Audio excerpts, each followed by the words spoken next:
పద్దెంది పడిమెట్ల పైకెక్కి గుడికేగు భక్తులకు ఎదురొచ్చే బంగారు స్వామి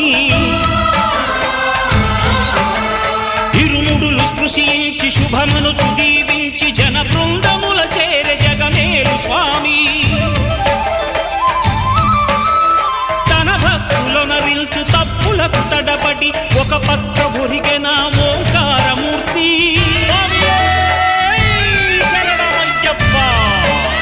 స్వాములందరూ తనకు సాయము కాగా ధీమంతుడై లేచే ఆ కన్య స్వామి పట్టబంధము వీడి భక్తతతికై